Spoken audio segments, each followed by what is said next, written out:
Good afternoon or good evening, depending on where you might be. My name is Kevin Michael Grace, and this is the KMG show for Thursday, April the 29th, 2021. I just thought I'd start by giving you an update of the activities in my neighborhood. About a half an hour ago, a bedraggled man was on the sidewalk loudly singing, "We Are the Champions." Rather ironic, one might think. I've always hated that song. That combo, "We Will Rock You, We Are the Champions." Very strong Ernst Röhm vibe. And then a few minutes later, I stepped out for a little bit, and I was on Douglas Street, just across from the homeless place. And I passed a young Native Indian woman on the sidewalk, and she was wearing a black T-shirt, which bore the legend in large, bold letters, "Not today, colonizer." Yes, race relations in Canada today. The more we give them, the more they hate us. I'm going to start with Joe Biden's speech yesterday to a joint session of Congress. And of course, speechifying is not what it used to be. But this is probably the most embarrassing speech that I have ever heard from an American president. Let's see, he begins, "Madam Speaker, Madam Vice President." No president has ever said those words from this podium, and it's about time. Yeah, whatever you say, Joe. Yes, so winning the future for America, rebuilding our nation, revitalizing our democracy. Tonight, I come to talk about crisis and opportunity. Crisatunity, as Homer Simpson once said. As I stand here tonight, just one day shy of the 100th day of my administration, 100 days since I took the oath of office, lifted my hand off our family Bible, and inherited a nation in crisis. The worst pandemic in a century, the worst economic crisis since the Great Depression. There's not even a hint there that this crisis was entirely self-inflicted. The worst attack on our democracy since the Civil War. Oh, worse than Pearl Harbor, was it?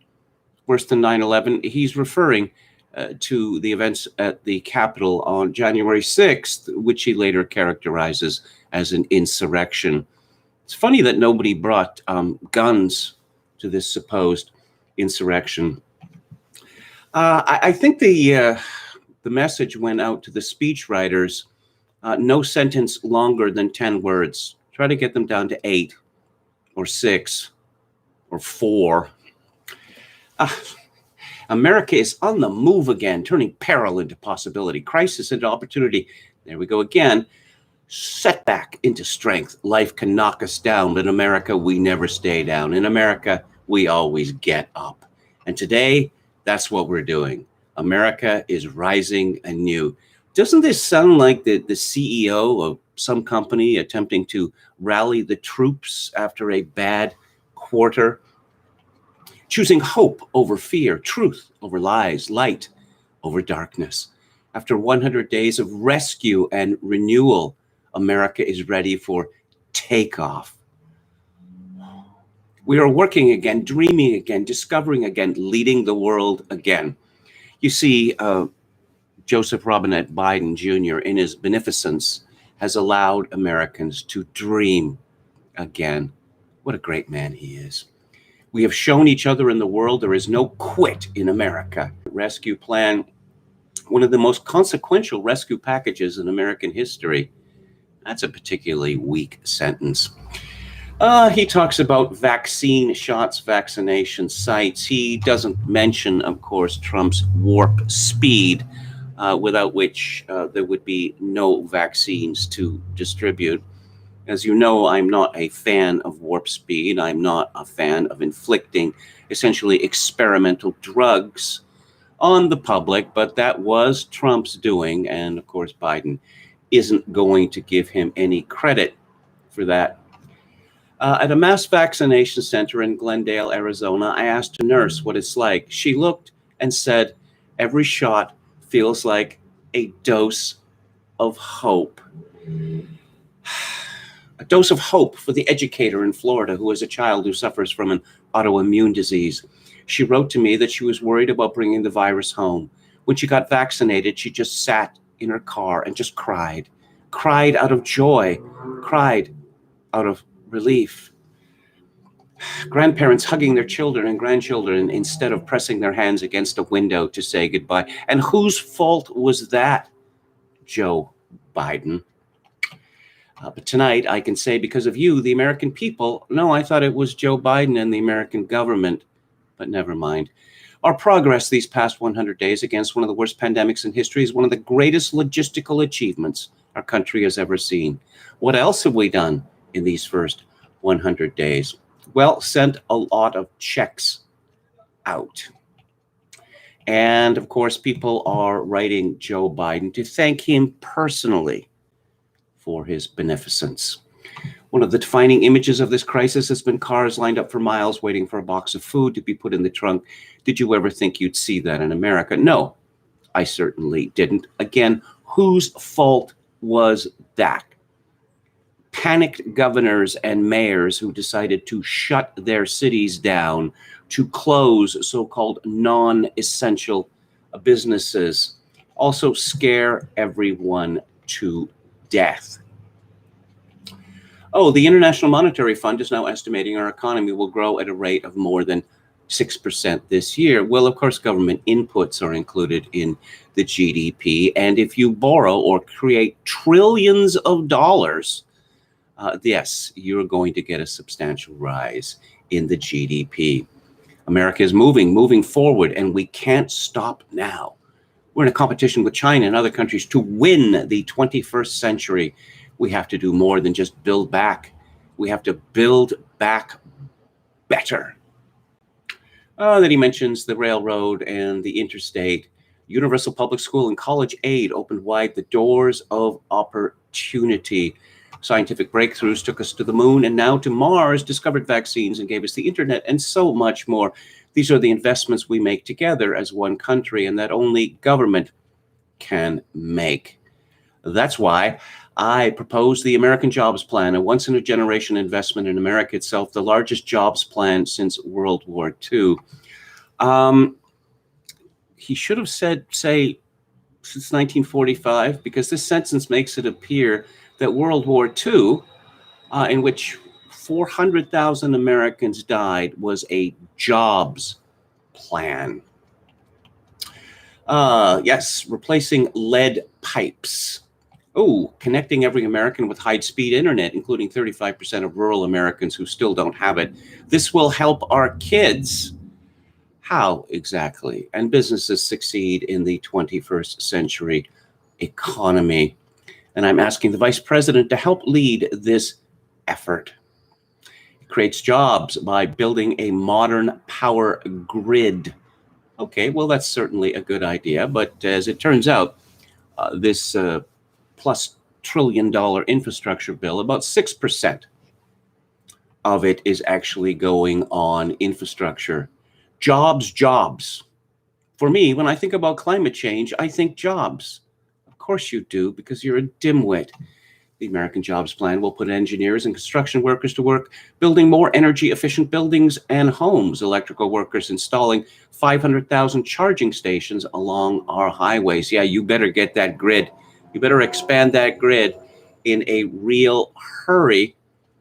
How much, electricity prices have already risen tremendously in the United States, and now they are going to skyrocket. Oh, independent experts estimate the American Jobs Plan will add millions of jobs and trillions of dollars in economic growth for years to come. Yes, just like Solyndra. Nearly 90% of the infrastructure jobs created in the American Jobs Plan do not require a college degree. I'll get back to that a little later. It recognizes something I've always said. Wall Street didn't build this country. The middle class built this country, and unions build the middle class. Okay. Sure. And of course, Joe Biden has no connections to Wall Street. or say specifically the credit card industry. Okay, so increasing GDP and bolstering DARPA. Yes, and cancer, curing cancer. Richard Nixon, at the advice of Ann Landers, the advice columnist, I'm not making this up, declared a war on cancer in the early 1970s. How did that work out? Well, it worked out very well for the medical industrial complex, I must say that. Oh, and then he talks about his discussions with the president of China. I think there should be a disclaimer at the end of this speech detailing how many millions the Biden family took out of China. That's why I'm introducing the American Families Plan tonight, which addresses 4 of the biggest challenges facing American families today. Yes, we also need to make a once-in-a-generation investment in our families, in our children. First, access to a good education. When this nation made 12 years of public education universal in the last century, it made us the best educated and best prepared nation in the world. Arguable. But the world is catching up. They are not waiting. 12 years is no longer enough today to compete in the 21st century. But you just said that 90% of your infrastructure jobs will not require a college degree. My American Families Plan guarantees 4 additional years of public education for every person in America, starting as early as we can. Unfortunately, not yet in utero education. A great university in this country, care to name it, Joe, conducted studies of the last 10 years that shows adding 2 years of universal high-quality preschool for every 3 and 4-year-old, no matter what background they come from, puts them in a position of being able to compete all the way through 12 years. Well, there has been enormous amount of research done into early childhood education, and all the advantages disappear by the age of 7. This is well known. Essentially, Biden wants to abolish childhood. Children must be imprisoned in schools from the very earliest age. The research shows that when a young child goes to school, not daycare, they are far more likely to graduate from high school and go on to college. And then we add 2 years of free community college. Yes, let's not get people out into the workplace. Let's not teach people useful skills. Let's send them to community college. There is already far too much money spent on education in America, Canada, in Great Britain. Each additional dollar is a waste. Oh, and let's hear about Dr. Jill. She's a community college professor who teaches today as First Lady, and I wonder what she teaches, remedial reading. She has long said any country that out-educates us is going to outcompete us, and she'll be leading this effort. Doesn't that make you feel good? Second, the American Families Plan will provide access to quality, affordable child care, because we know that it's wicked for mothers to raise their own children. The state must raise children. I'm proposing legislation that would guarantee that low to middle income families will pay no more than 7% of their income for high quality care for children up to the age of 5. The most hard-pressed working families won't have to spend a dime. Yes, again, let's provide tremendous economic incentives for women not to raise their own children. And yeah, he says that he talks about the Affordable Care Act and that medicine is too expensive in the United States, which it definitely is. He doesn't talk about smashing the hospital and insurance cartels. No, definitely not. Healthcare should be a right, not a privilege in America. So how do we pay for my jobs and family plans? I made it clear we can do it without increasing deficits. He can't possibly mean that. So he's going to raise taxes and crack down on wealthy people, sick the IRS on them. The IRS will crack down on millionaires and billionaires who cheat on their taxes. I will not add to the tax burden of the middle class of this country. No, you're just going to cripple them through the massive inflation your spending will result in. Let's look at the big tax cut in 2017. He says it was supposed to pay for itself and generate vast economic growth. Instead, it added $2 trillion to the deficit. Joe Biden seriously complaining about the deficit. Too funny. A broad consensus of economists, left, right, center, agree that what I'm proposing will help create millions of jobs and generate historic economic growth. Well, QED. There's no arguing with that then, because apparently everybody agrees with him. In my conversations with world leaders, many I've known for a long time, the comment I hear most often is, we see that America is back, but for how long? No one has told you that, Joe Biden. Nobody. No one nation can deal with all the crises of our time alone, from terrorism to nuclear proliferation to mass migration. He means the immigrant invasion of America, cybersecurity, climate change, and as we're experiencing now, pandemics. There's no wall high enough to keep any virus away. I bet they were giving themselves high fives in the writer's room when someone came up with that line. Okay, so he talks about climate change, etc., etc., etc. And again, he mentions China. Oh, he moves on to Russia. I made very clear to President Putin, oh, yeah, when you weren't calling him a killer, that while we don't seek escalation, you mean by calling him a killer? Their actions have consequences. I responded in a direct and proportionate way to Russia's interference in our elections and cyber attacks on our government and businesses, which never happened. Okay. American leadership means ending the forever war in Afghanistan. Well, that was clever of him to use that term, forever war. I'm the first president in 40 years who knows what it means to have had a child serving in a war zone. Yes, his late son, Beau, was in JAG, like David A. French, in the Green Zone, one of the safest places on Earth. Yes, Al-Qaeda, ISIS, Yemen, Syria, Somalia, and other places in the Middle East and beyond. And we won't ignore what our own intelligence agencies have determined. The most lethal terrorist threat to the homeland today is from white supremacist terrorism. Yes, Joe Biden hates white Americans. And my fellow Americans, we must come together to heal the soul of this nation. Is that in the Constitution? That's one of the president's duties, to heal the soul of the nation. It was nearly a year ago, before her father's funeral, when I spoke with Gianna Floyd, George Floyd's young daughter, as I knelt down to talk to her so we could talk eye to eye. She said to me, "Daddy changed the world." Did she? Really? After the conviction of George Floyd's murderer, we can see how right she was if we have the courage to act. We have all seen the knee of injustice on the neck of Black America. Now is our opportunity to make real progress. Joe Biden was in the Senate for 36 years? And then he was vice president for 8 years under America's first Black president, Barack Obama.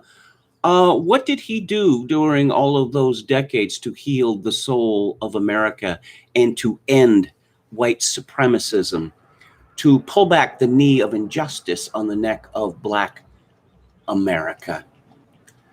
Oh, let's get it done next month by the first anniversary of George Floyd's death. How long before George Floyd is added to Mount Rushmore? We have a giant opportunity to bend to the arc of the moral universe towards justice. Real justice, not just justice, but real justice. And with the plans I outlined tonight, we have a real chance to root out systemic racism that plagues American life in many other ways. Oh, again, what did you do during your lengthy career to do this? Why has this only become a priority now that you are president? Perhaps you should have a chat with your good buddy, Barack Obama, and berate him for doing nothing to end systemic racism in America. But here we go. With the plans I outlined tonight, we have a real chance to root out systemic racism, a chance to deliver real equity, not equality, mind you, but equity.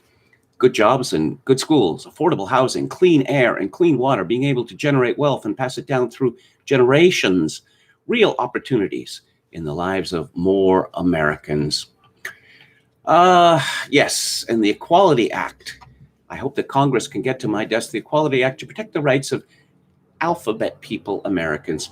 To all the transgender Americans watching at home, especially the young people who are so brave, I want you to know that your president has your back. Yes, President of the United States has their back.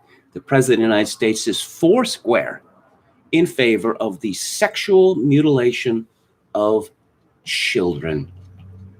And then he talks about ghost guns, which are homemade guns built from a kit that includes the directions on how to finish the firearm.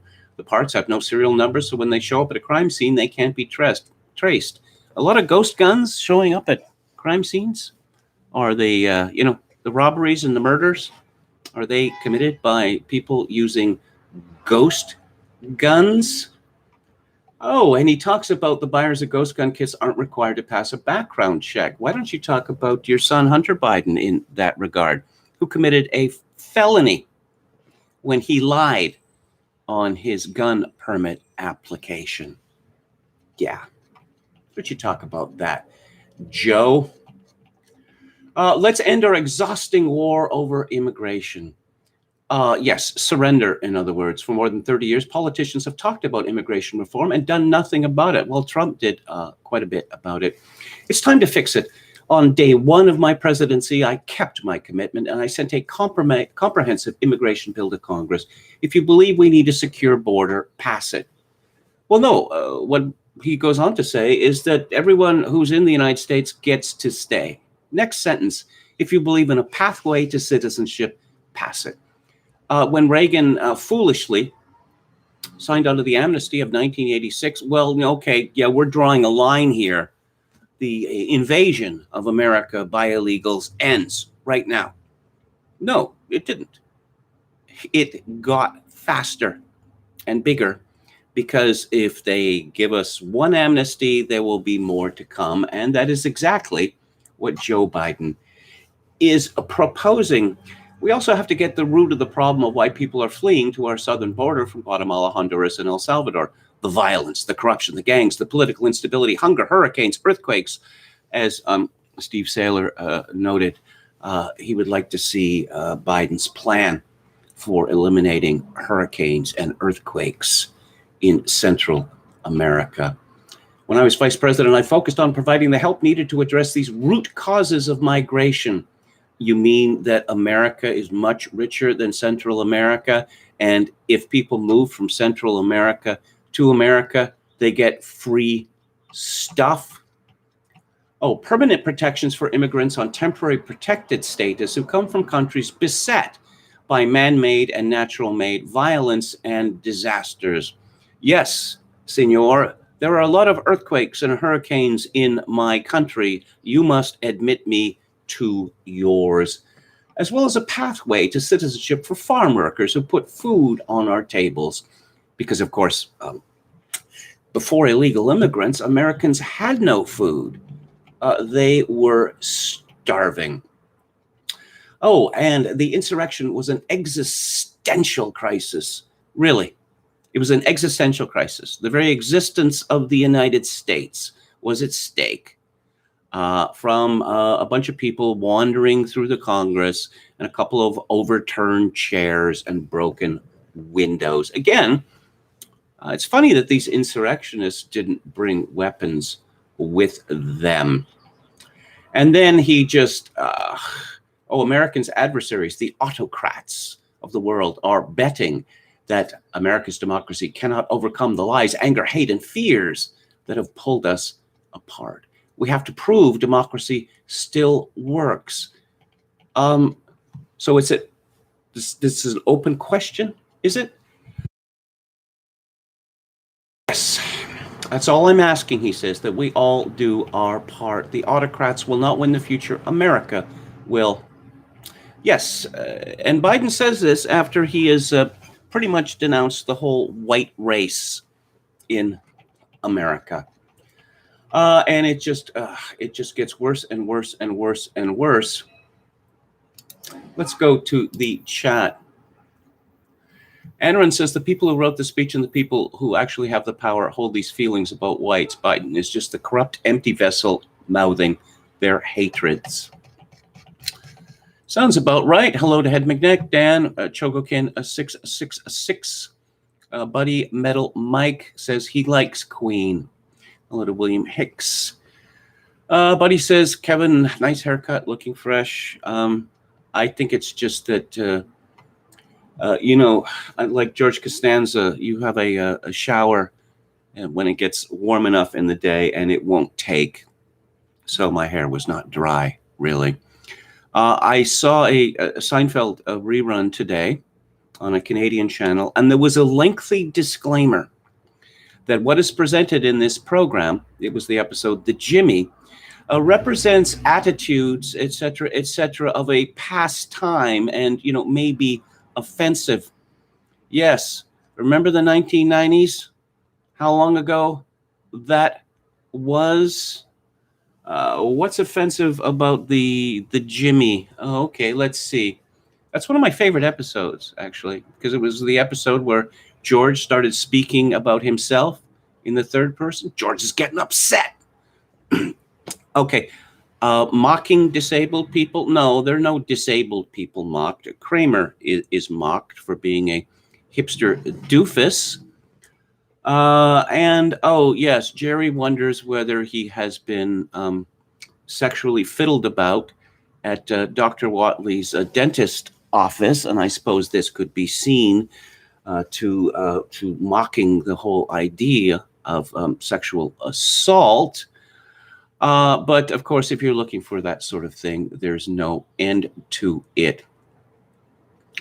Something Gameston says, our greatest obstacle in politics is anyone who believes there is any fundamental difference between Joseph and Timothy.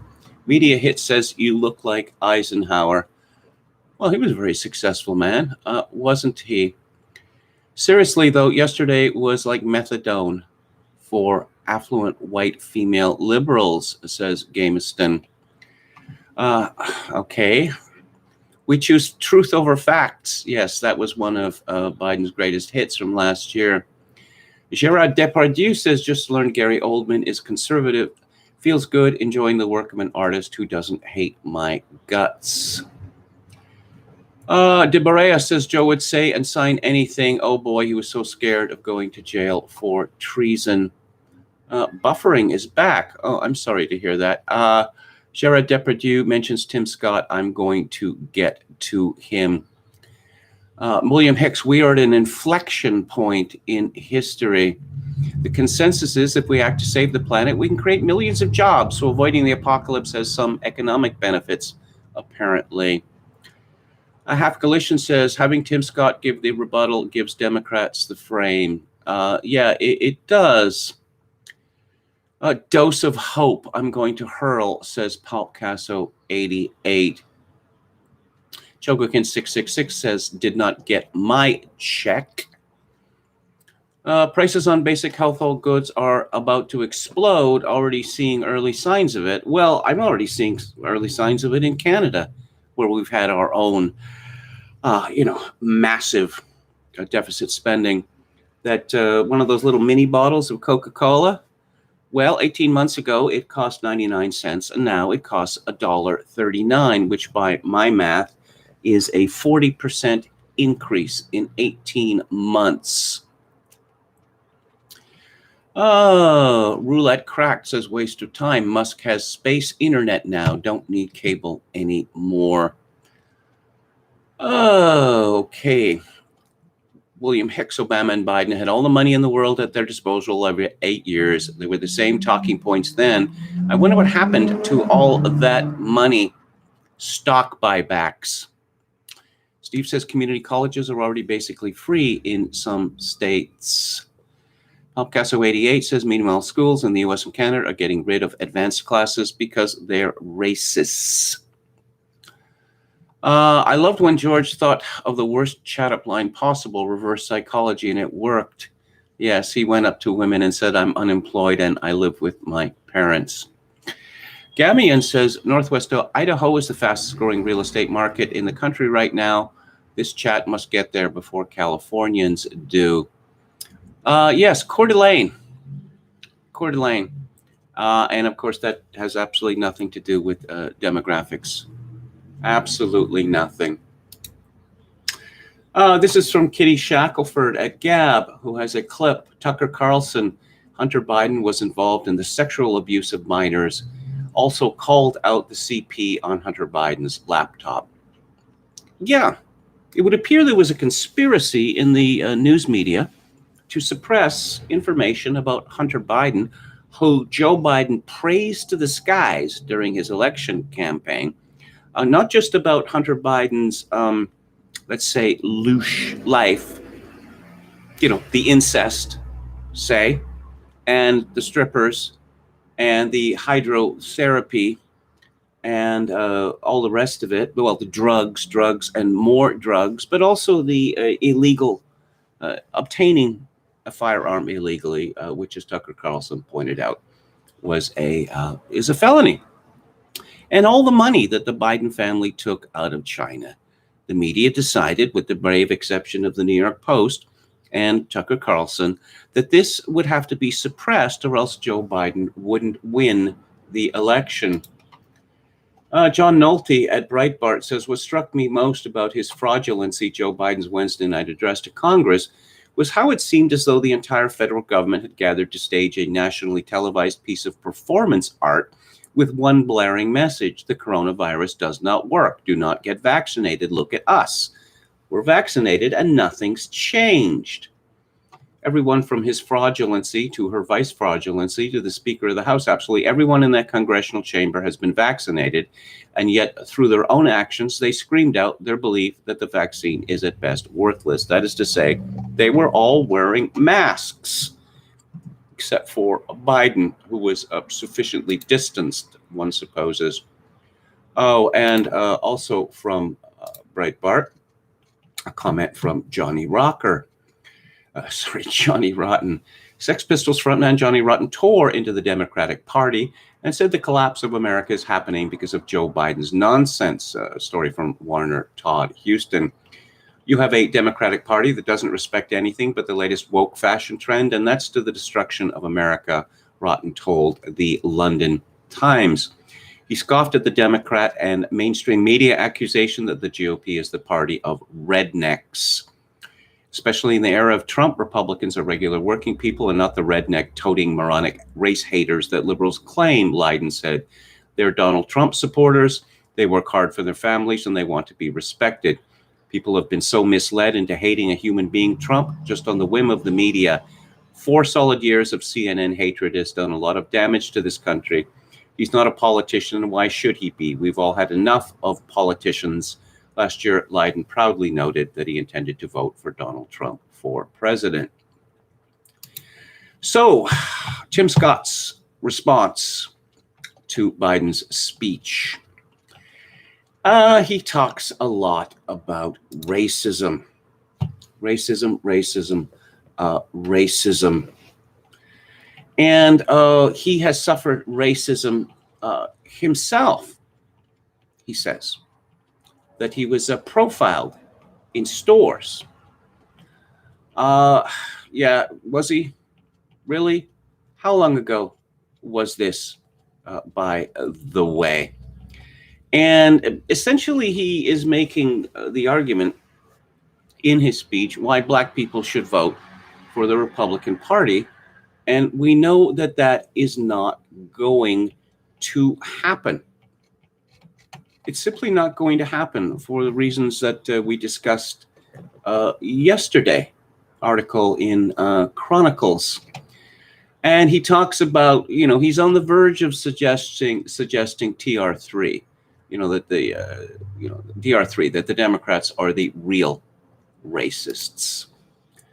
But of course, The fact that Tim Scott is a black man and a Republican means that he is a unperson, according to the media. From Pam Key at Breitbart, and SNBC anchor Joy Reid on Wednesday night criticized Senator Scott's rebuttal. Defending Georgia's voting law, Scott said the state of Georgia passed a law that expands early voting, etc., etc. Reid says, I was surprised, to be honest with you. This was standard Republican pablum. This could have been delivered by Tom Cotton or Mike Lee. I'm not sure what his purpose was. His audience to me appeared to be conservative white Republicans who are angry over certain things of cancel culture and the same sort of cultural nods that we hear on Fox News. And he was out here to throw them a lifeline. It was disappointing. He had an opportunity to really speak about his work on the, on the George Floyd Act. Yes, there's actually a George Floyd Act and what he's trying to do to offer his own amendments to it. He did speak about that in his speech. I'm shocked and a bit embarrassed for him, Joanne Reid says. This is a lost opportunity. Yes, concern trolling at its finest.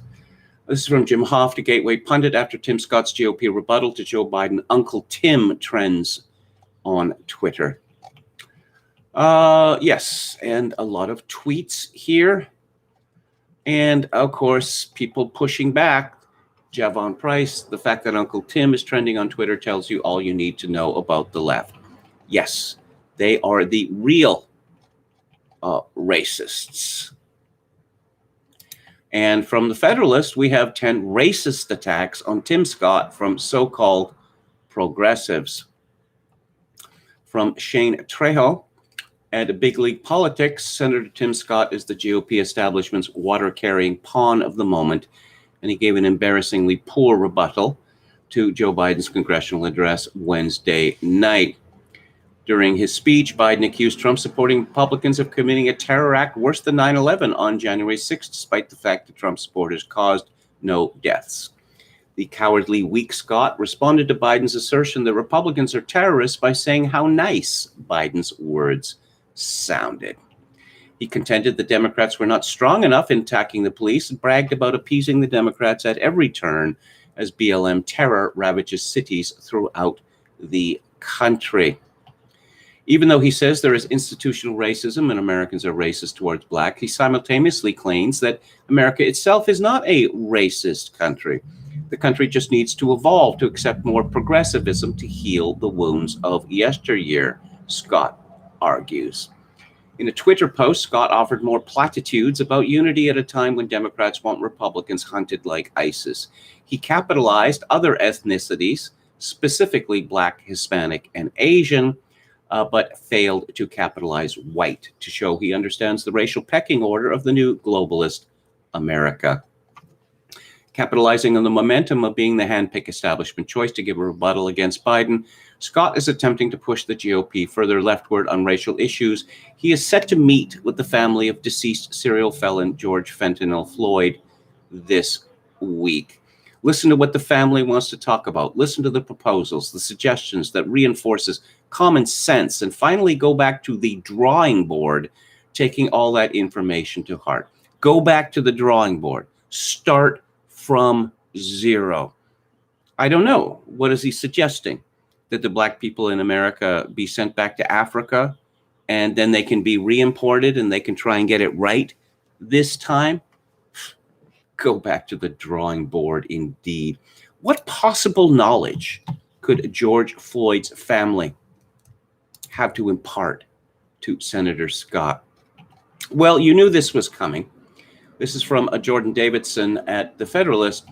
An Idaho cop was suspended this week after a video of him poking fun at LeBron James went viral on TikTok. Last week, after an officer killed a teenage girl wielding a knife to save the life of another black girl, James threatened the cop in a Twitter post that said, "You're next," #accountability. It was after James quickly removed the tweet and then refused to apologize that Deputy Nate Sylvester made a video mocking the Los Angeles Lakers player pretending to ask him for advice on policing. Yes, the statements made do not represent the Bellevue Marshal's office. While Sylvester is still technically employed by the Marshal's office, his best friend started a GoFundMe, which raised more than $92,000 in the first day to rally support for the officer while he is suspended. Policemen are not allowed to mock King James. Golly, I thought that America was founded to get rid of monarchs. Expect to hear this, what I'm going to tell you next, again and again. This is now officially part of the narrative. This is from Gabe Kaminsky at The Federalist. Fox News political analyst Juan Williams, co-host of The Five, said Wednesday, "It is a lie," quote, "that cities burned last summer. I wish there were people on the right who are willing to say we've got a problem with our extreme right. The people who were saying all those awful things before the January 6th riot at the Capitol. The people who want to put out lies like, oh yeah, the cities burned last summer. I think it's important that people who are honest in American politics be able to hold honest discussions without allowing the extremists to set the agenda." Fox News co-host Katie Pavlich pushed back on Williams' comments, noting, "I think it's clear a number of Republicans across the board came out against what happened on January 6th while it was happening." Brian Kilmeade called out Williams for his erroneous statement. "By the way, Juan, the cities did burn if you count Chicago, Minneapolis, New York, Seattle, and Portland. And besides that, I think it was a pretty good summer." "That's not true," Williams responded. I wonder if the news organizations are going to memory hole all their thousands of hours of footage of cities burning and tens of thousands, hundreds of thousands of people looting. I suspect that they will. David Hookstead tweeted in response, "Kenosha, where 3 people were shot and 2 died, looked like war-torn Syria after riots ripped through the peaceful Wisconsin town.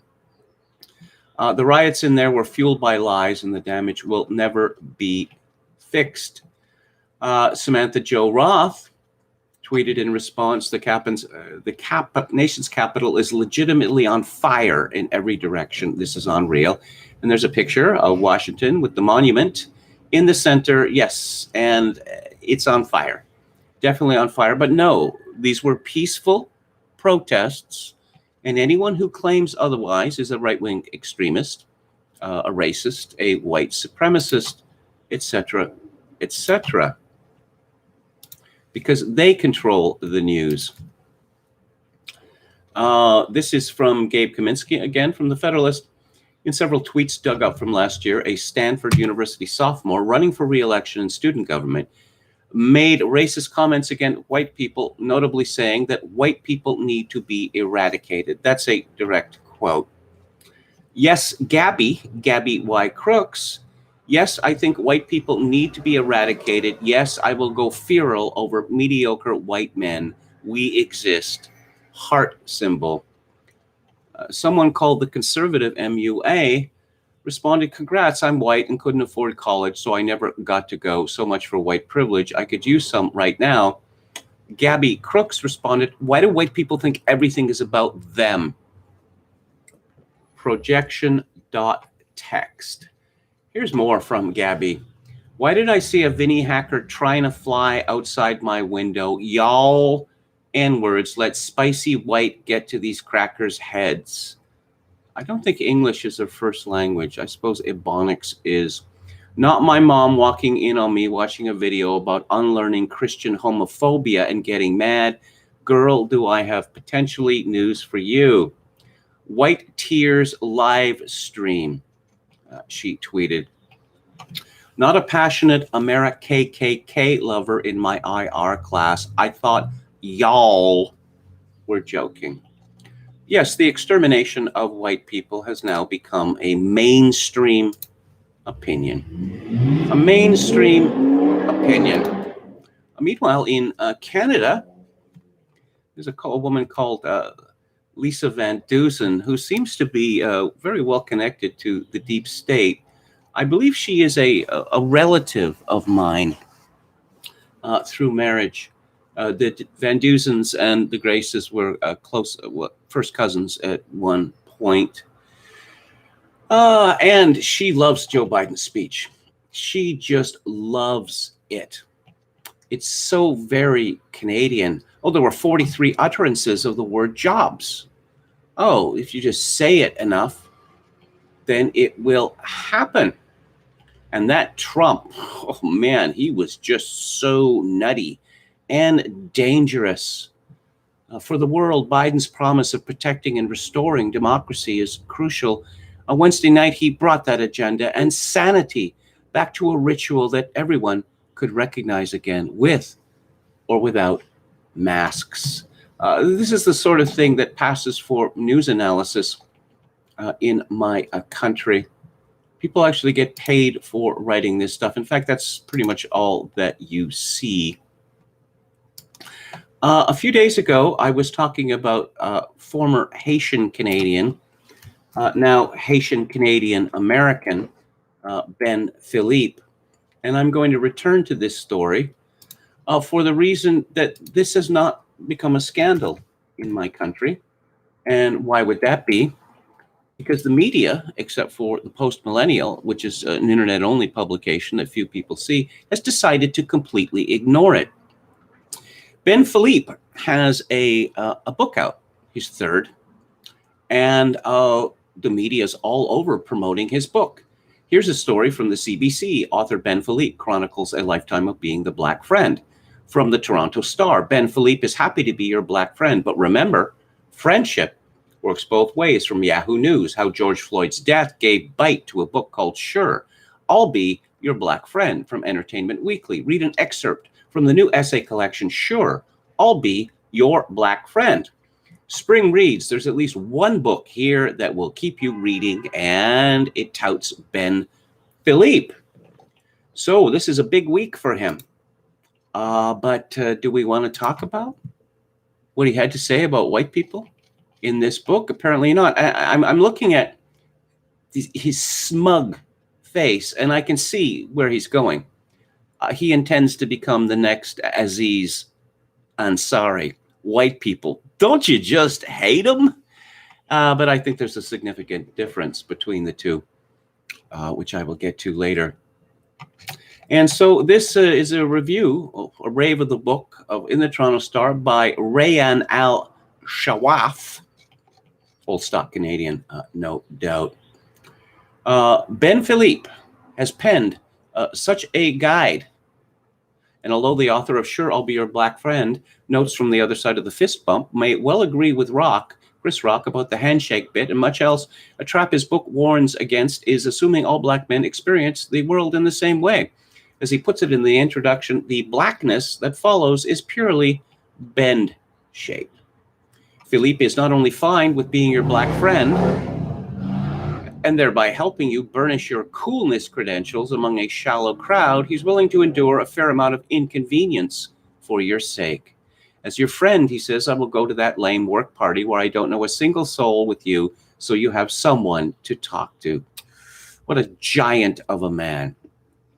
But there's a caveat. You must reciprocate.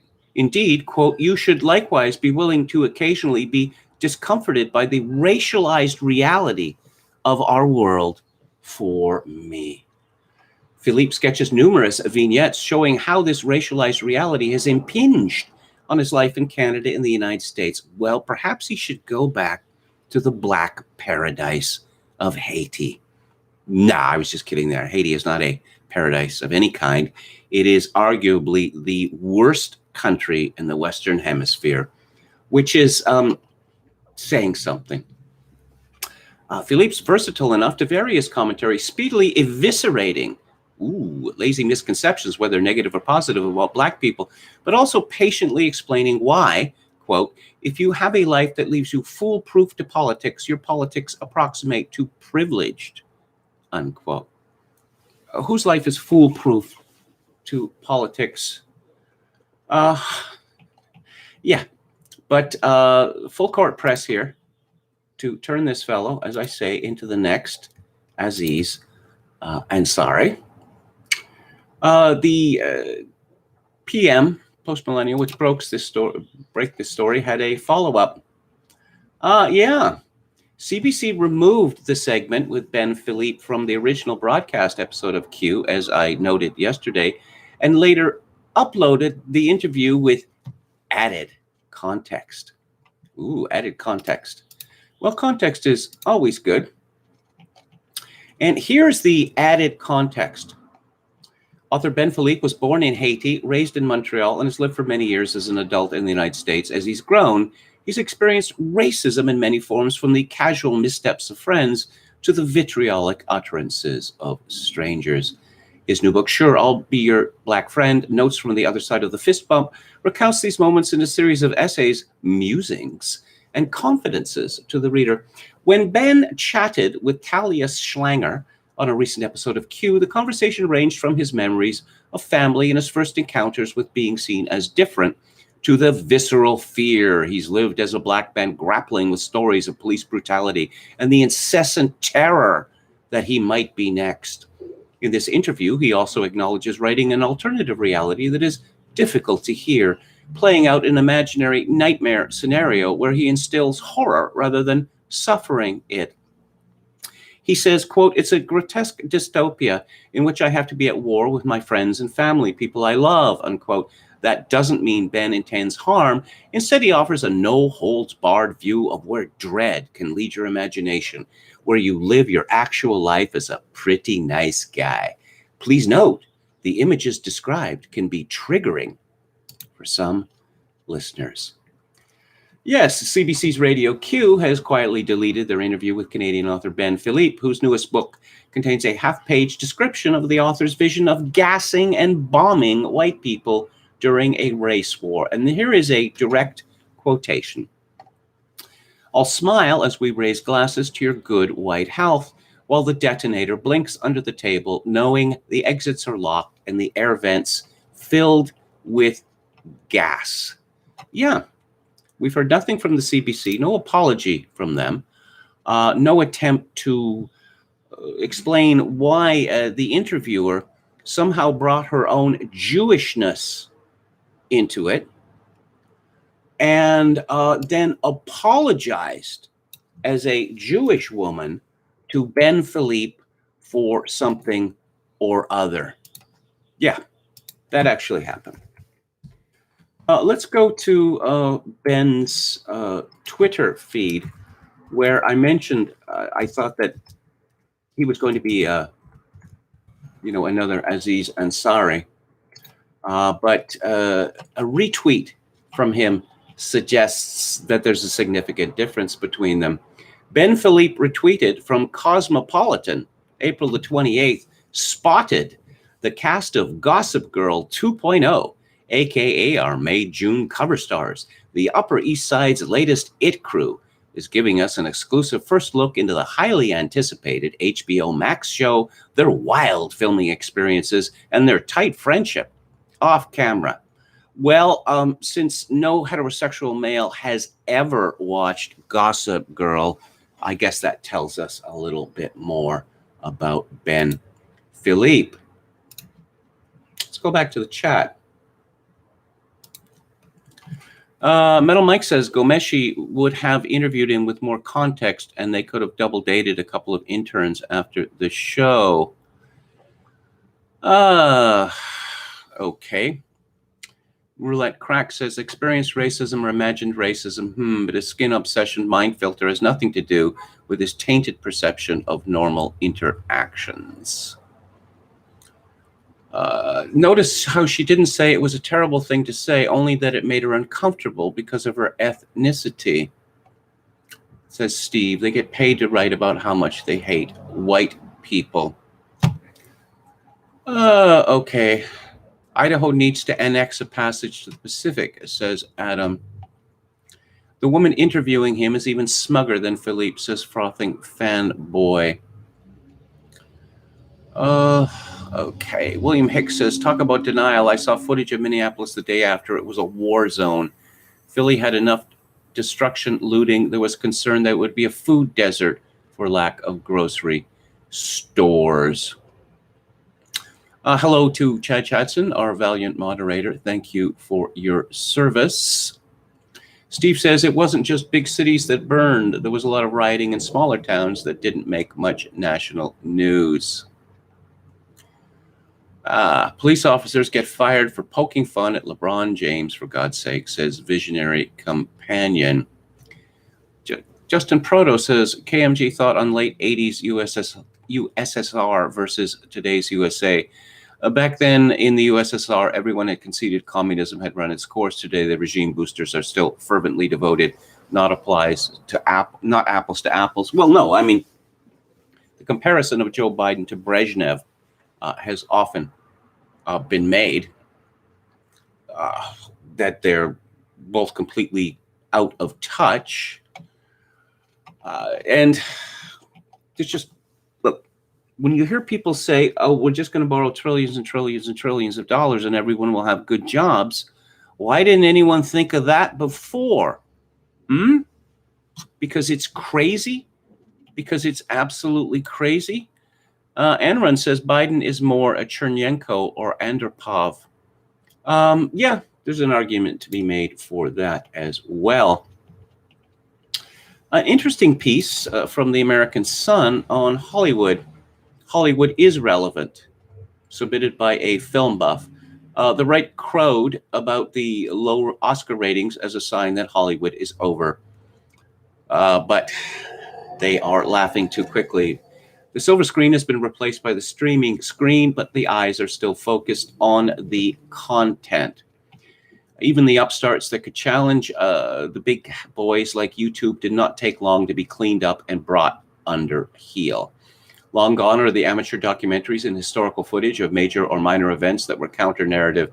They may not have canceled PewDiePie, but the small players were demonetized and outright cast off. Demonetization put out of business anyone trying to rise. Now YouTube is a new arm of the propaganda system with the sponsored content, the corporate tie and toy testers, and a slew of video game streamers who sound and act like they are on the industry's dole. Beyond rival content platforms, the app ecosystem is effectively orthodox per Apple and Google's control. The infrastructure is in place. The behemoths are at the helm, dominating our attention and want to keep it that way. Apple TV is getting in the game, and the end result is well-paid production companies to provide content and a little cut for everyone in the old Hollywood ecosystem. The right does not get to crow about an irrelevant Hollywood. Even if your side turns the channel or film off, the other side and the apolitical side will not. These people will absorb the soft propaganda of casting and framing in popcorn films like the new Star Wars films or any Marvel product and not question it. Advertising is a little different because the same creatives are too brain dead to see that maybe in a 3-minute commercial break, America does not need to see a mixed race couple.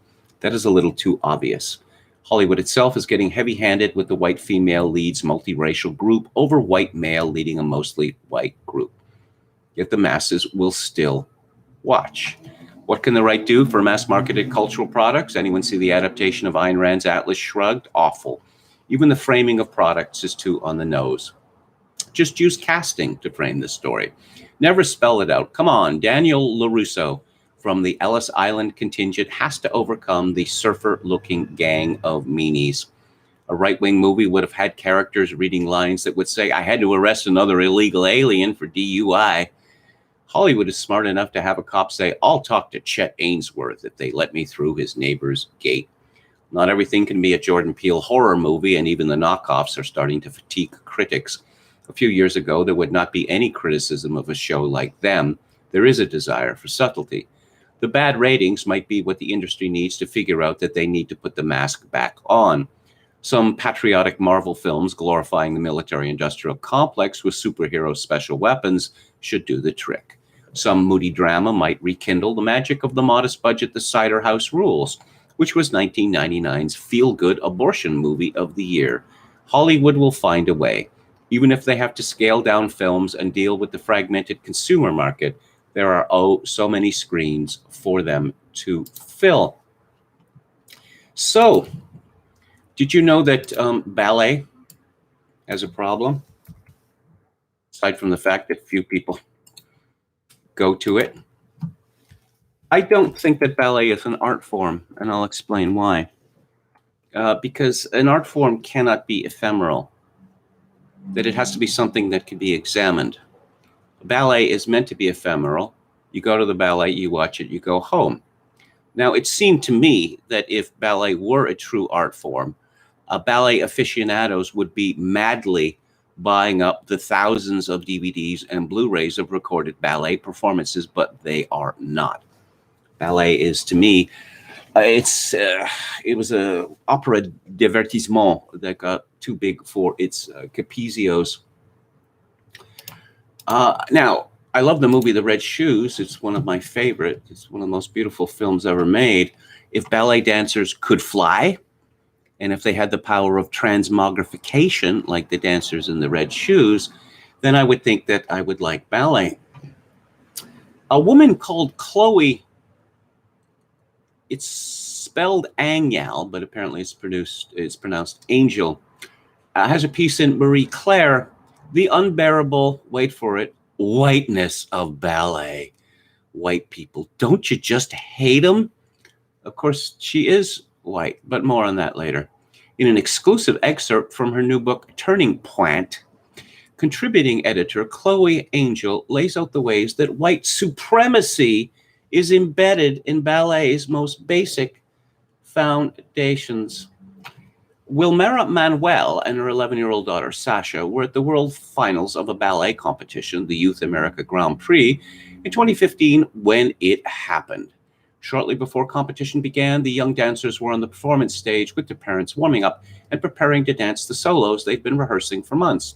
As Wilmera, who is Black and originally from Haiti, it's Haiti Day on the KMG show, and Sasha, who is biracial, stood there.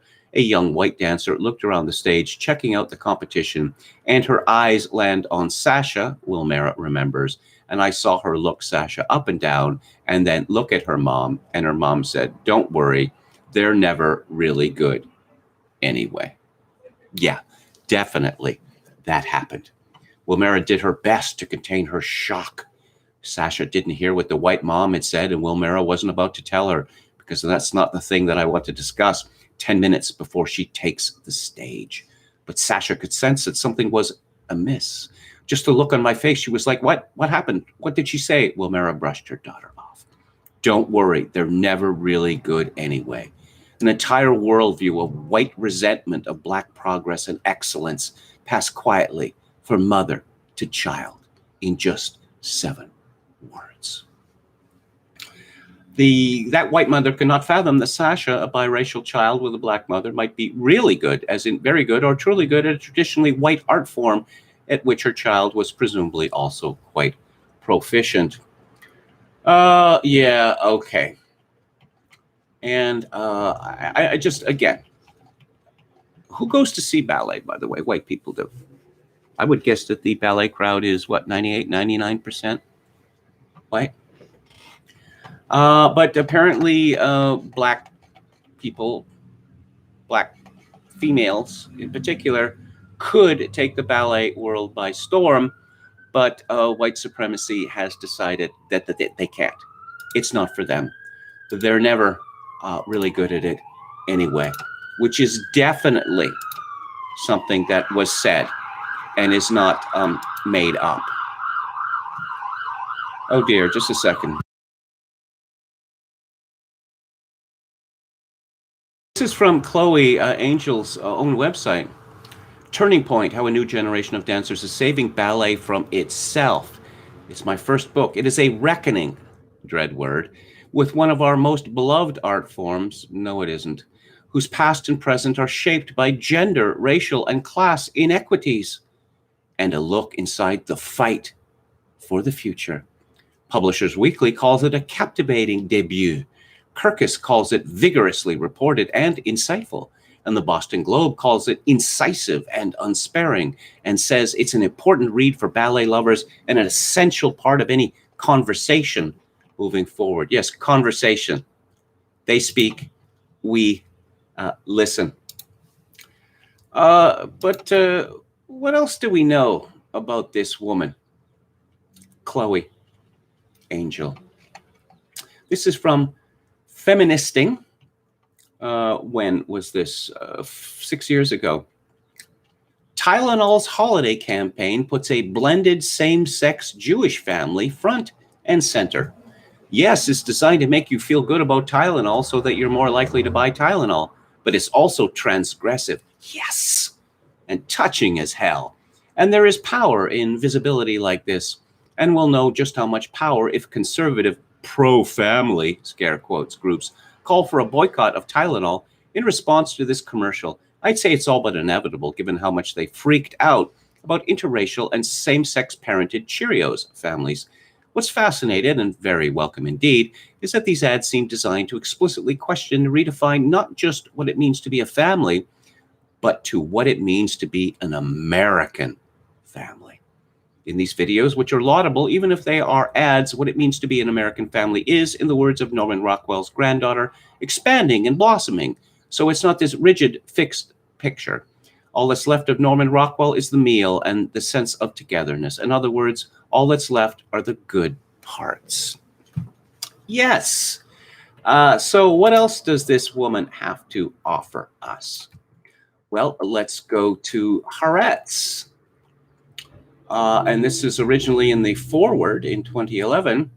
U.S. Jewesses embracing slutty reputation to tackle sexual violence.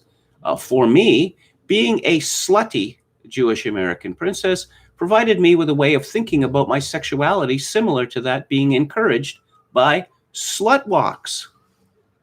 The rise of slut walks, anti-rape marches that started as a reaction to a Canadian cop's comments that dressing slutty encourages sexual assault have since spread across the world and incited a debate on the use of the word slut. Meanwhile, Chloe Angel at Feministing defends the use of the term by activists, explaining that the term slut walk has been incredibly successful in getting women angry and active and inspiring them to take no more BS. The debate is a good one, but all in all, it is nothing new to Jewish women who have long been subjected to stereotypes about their sexuality. I'm with Angel on Team Sluts, and here's why. Are there a lot of assumptions that are made?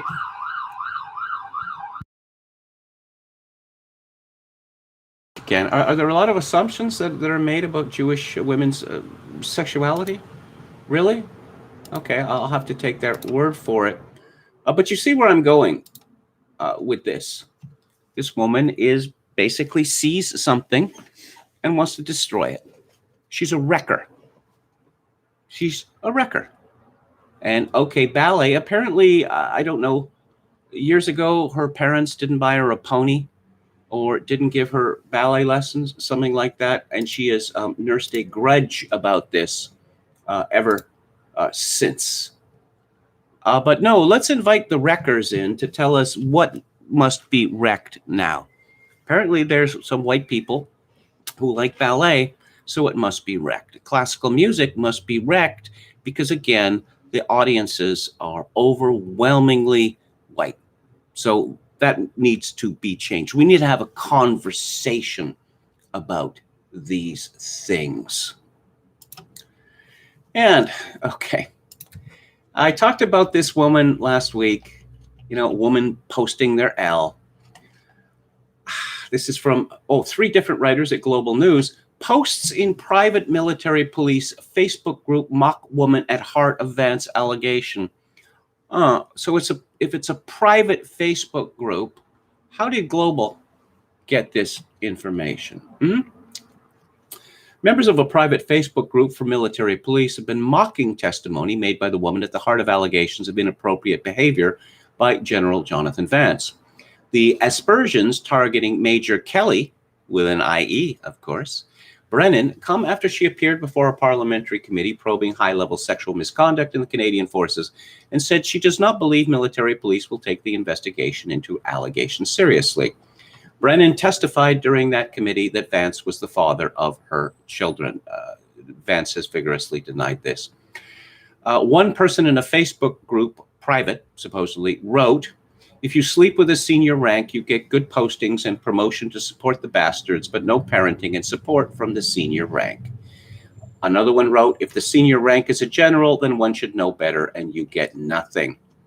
Global News obtained several screenshots of the posts in that group, and many comments were sexual in nature. We should have a form called a CF251. If you sleep with a senior rank, you get good postings and promotion. C51. Also, oh yes, there was a meme from Family Guy, Giggity. Oh dear. Giggity, her story is about as clear as a PMQ orgy party on payday. PMQ is a reference to permanent married quarters or private married quarters, which are a type of military housing provided for married members and their families. This woman willingly entered into an affair with a married officer. She got promoted as a result, but she's the victim here. Why? Because he wouldn't leave his wife for her? Again, many people, including myself, predicted that bringing women into Canada's armed forces would lead to the end of the rule against fraternization, but we were ignored.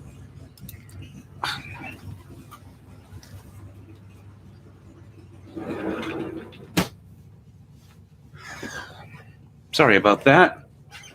This seems to be a motorcycle test ground here, just outside my window.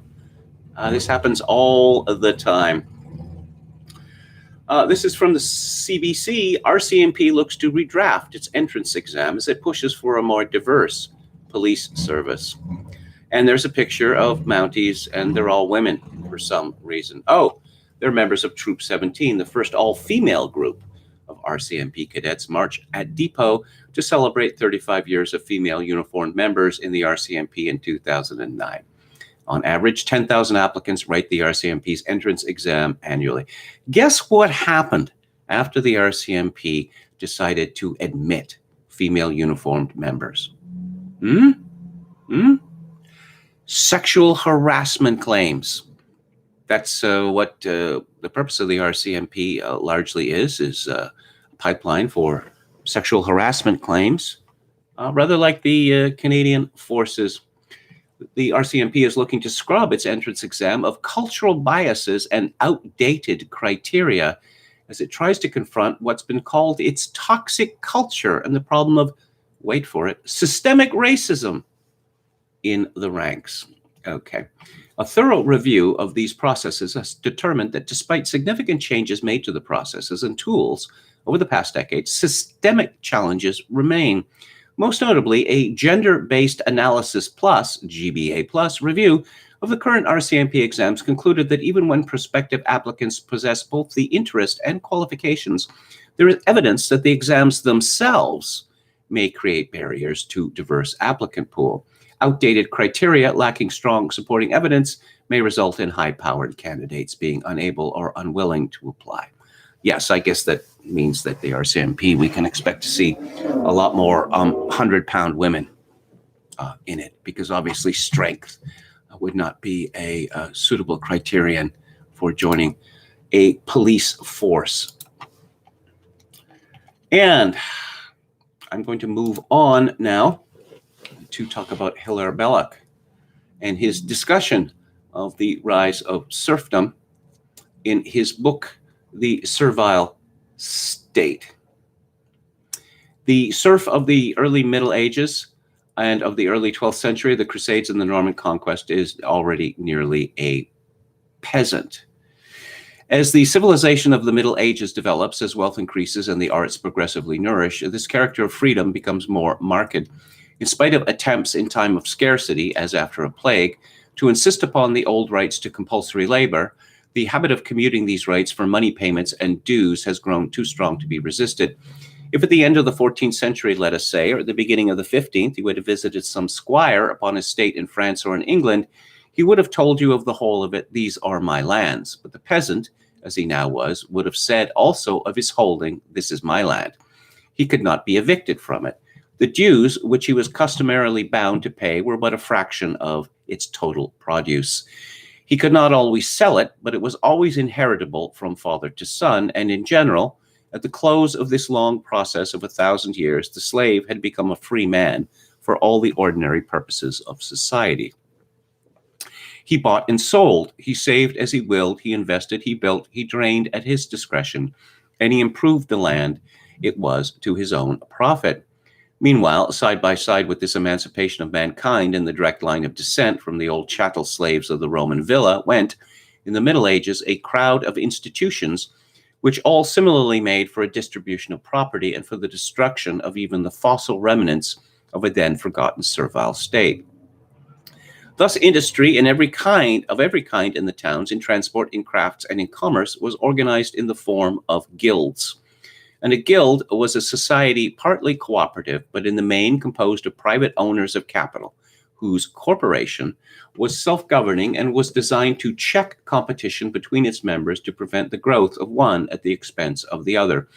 Above all, most jealously did the guild safeguard the division of property, so that there should be formed within its ranks no proletariat upon the one side and no monopolizing capitalist upon the other.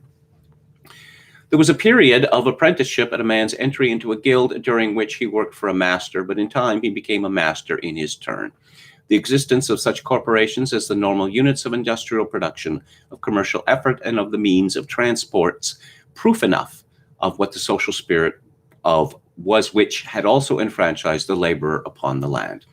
And while such institutions nourished side by side with the no longer servile village communities, freehold or absolute possession of the soil, as distinguished from the tenure of the serf under the lord, also increased. These three forms under which labor was exercised, the serf secure in his position and burdened only with regular dues, which were but a fraction of his produce, the freeholder, a man independent save for money dues, which were more of a tax than a rent, the guild, in which well-divided capital worked cooperatively for a craft production, for transport, and for commerce, all three between them were making for a society which should be based upon the principle of property. All, or most, the normal family should own, and on ownership the freedom of the state should repose. The state, as the minds of men envisaged it at the close of this process, was an agglomeration of families of varying wealth, but by far the greater number owners of the means of production. It was an agglomeration in which the stability of this distributive system, as I have called it, was guaranteed by the existence of cooperative bodies binding men of the same craft or of the same village together, guaranteeing the small proprietor against loss of his economic independence, while at the same time it guaranteed society against the growth of a proletariat. If liberty of purchase and of sale, of mortgage and of inheritance was restricted, it was restricted with the social object of preventing the growth of an economic oligarchy which could exploit the rest of the community. The restraints upon liberty were restraints designed for the preservation of liberty, and every action of medieval society, from the flower of the Middle Ages to the approach of their catastrophe, was directed towards the establishment of a state in which men should be economically free through the possession of capital and of land. Save here and there in legal formula, or in rare patches isolated and eccentric, the servile institution had totally disappeared. Nor must be imagined that anything in the nature of collectivism had replaced it. There was common land, but it was common land jealously guarded by men who were also personal proprietors of other land. Common property in the village was but one of the forms of property, and was used rather as the flywheel to preserve the regularity of the cooperative machine than as a type of holding in any way peculiarly sacred. The guilds had property in common, but that property was the property necessary to their cooperative life, their halls, their funds for relief, their religious endowments. As for the instruments of their trades, those instruments were owned by the individual members, not by the guild, save where they were of so expensive a kind as to necessitate a corporate control. Such was the transformation which had come over European society in the course of 10 Christian centuries. Slavery had gone, and in its place had come that establishment of a free possession which seemed so normal to men and so consonant to a happy human life. No particular name was then found for it. Today, and now that it has disappeared, we must construct an awkward one and say that the Middle Ages had instinctively conceived and brought into existence the distributive state, and more on that tomorrow. Before I move on to Theater Thursday, I want to talk about an article by Michael Warren Davis in the American Conservative, called Ideas Don't Have Consequences, but They Should. He begins by his discussion of Richard Weaver's classic book, Ideas Have Consequences, which I reviewed on the book club some months ago. Weaver did not like the name, but the principle is important. And he talks about the failure of the right, particularly the failure of the establishment right, conservatism, Inc. Take the war in Iraq, the greatest policy snafu in American history. Our crusade to depose Saddam Hussein was built on lies, that he was in possession of nuclear weapons, that he was sheltering al-Qaeda, etc. Granted, many of those lies came straight from the, quote, intelligence community. But from day one, there were voices on the right who called BS. Many of them gathered together in a magazine called The American Conservative. Maybe you've heard of it. Even if one can be forgiven for trusting the U.S. government back in those halcyon days, pro-war pundits also promised that Iraq would be over in 5 months tops. That wasn't just wrong, it was insane.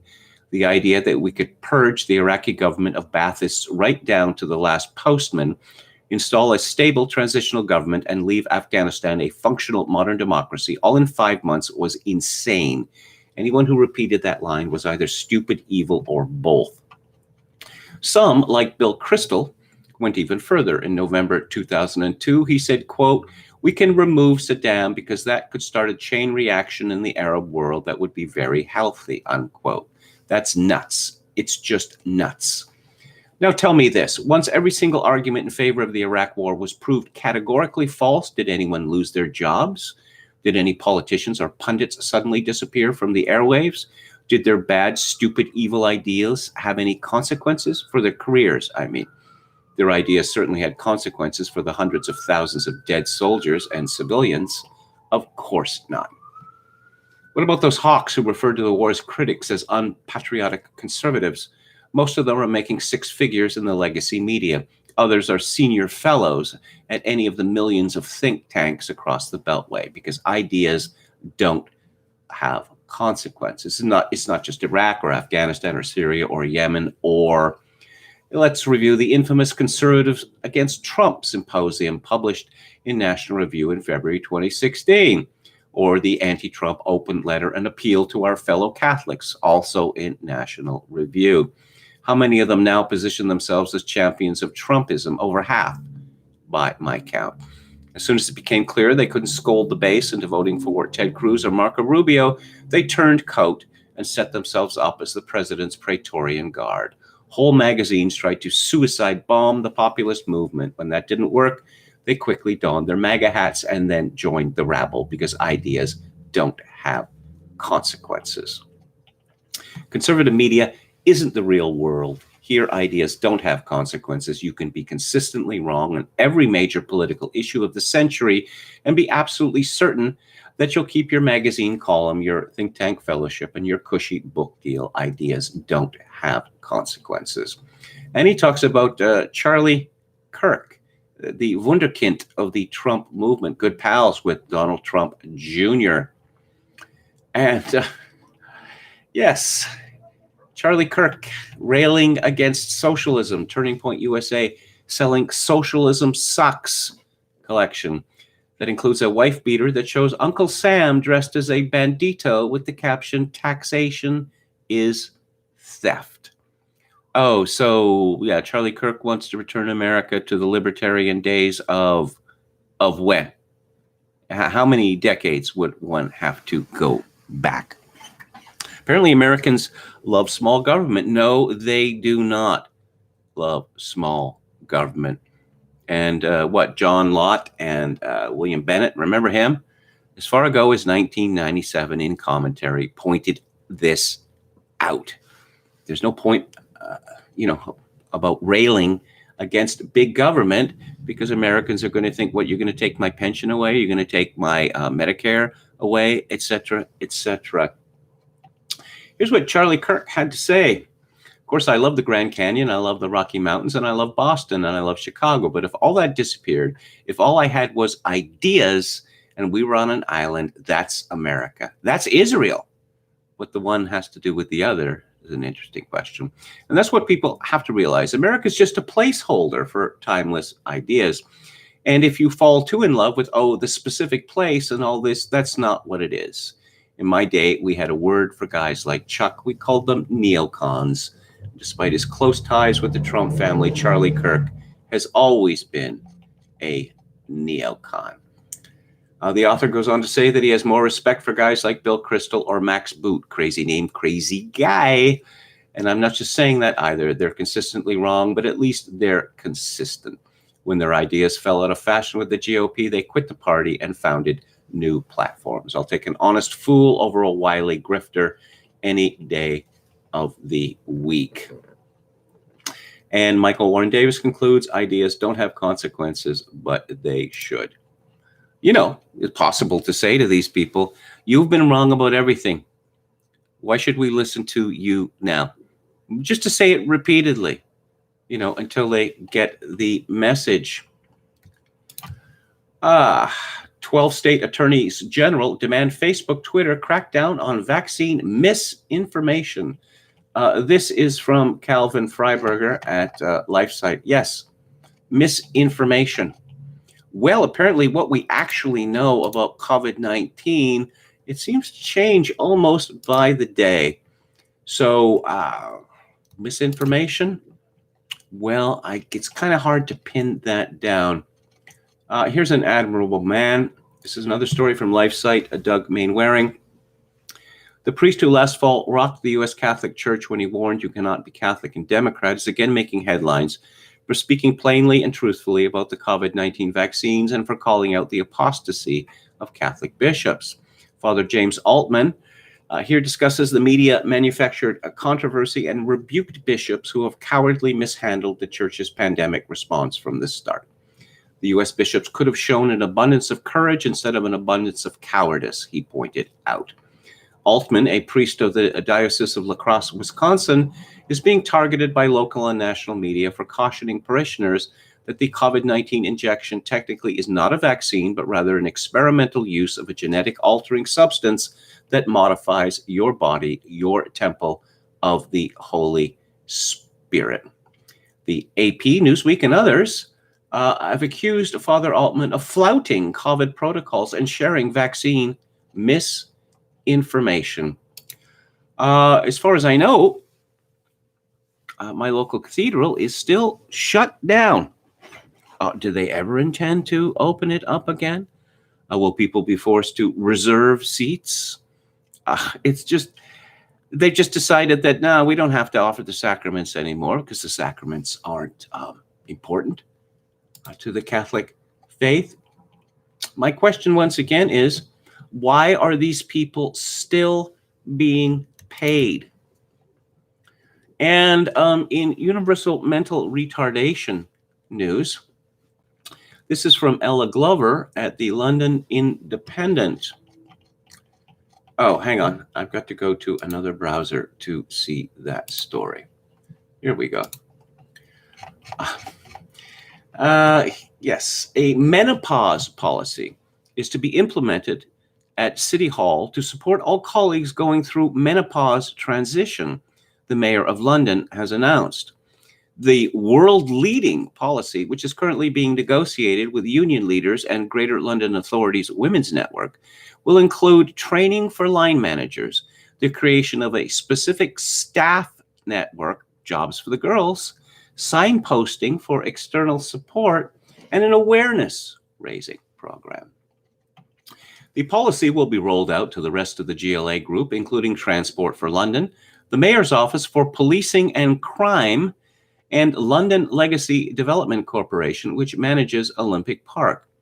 Sadiq Khan said he is determined to make the GLA an inclusive workplace and to make all London employers, especially men, boo, and those in management positions aware of, quote, the responsibility to understand the menopause transition and how it can affect their colleagues. I'm determined to make the GLA a truly inclusive workplace in which everyone is treated with dignity and respect, and recognizing that some colleagues may need additional support and adjustments as they go through menopause transition is an important part of this mission. Women of all ages deserve to feel welcomed and accepted at work, and I want to lead by example in encouraging businesses, public sector organizations, and our government, which too often fails them, to do all they can to ensure this, unquote. Speaking to Metro Co. UK, Khan added, "We will have a world-leading menopause policy. No other city or country in the world will have the policies we will have if I am re-elected." Priorities. It's all about priorities. How about some, respect for men in the workplace? I understand that, women going through menopause can be a little squirrely and difficult to deal with. But apparently that's our problem, not their problem. Why doesn't he just offer to pay for, hormone therapy for these women? Actually, I'm sure the GLA actually does that already. I would be surprised if it did not. And some interesting news from France. This is from the Daily Mail. Emmanuel Macron has threatened to punish generals who signed an open letter warning that the country is heading for civil war because of radical Islam. 20 retired generals, as well as several serving soldiers, signed the letter, which warned that failure to act against the suburban hordes, a reference to the predominantly immigrant population of the housing estates which surround French cities, will lead to deaths in the thousands. The government strongly condemned the letter, which was published on the 60th anniversary of a failed coup d'etat by generals opposed to France granting independence to Algeria. These are unacceptable actions, Defense Minister Florence Parly said Monday, adding that serving military members had flouted a law requiring them to remain politically neutral. There will be consequences, naturally, Parly said, adding that she had instructed the Army Chief of Staff to discipline them. The open letter, published in Valeurs Actuelles, a right-wing magazine, claims a military coup might be necessary to stop a civil war in France. Despite condemnation from the government and left-wing parties, Marine Le Pen hailed the letter, which was signed by 80 officers as well as the 20 generals. "I invite you to join us in taking part in the coming battle, which is the Battle of France," she wrote. Le Pen was widely criticized by her opponents on both the left and right for her overtures to the soldiers behind what the left-wing daily Libération described as a call to sedition. The lead signatory was Christian Picmal, 80, who commanded the Foreign Legion before losing his privileges as a retired officer after being arrested while taking part in an anti-Islam demonstration in 2016. The incendiary letter reads, "France is in danger. Several mortal perils threaten her. Even in retirement, we remain soldiers of France and cannot in the present circumstances remain indifferent to the fate of our beautiful country." The retired officers claimed that France was disintegrating with the Islamists of the hordes of the banlieue, who are detaching large parts of the nation and turning them into territory subject to dogmas contrary to our Constitution. Macron also came under fire with the retired officers blasting the state for allowing brutal police action against yellow vest protesters in the country. In a chilling call, the letter claimed that the country would explode into civil war if nothing was done, which would lead to the deaths of thousands.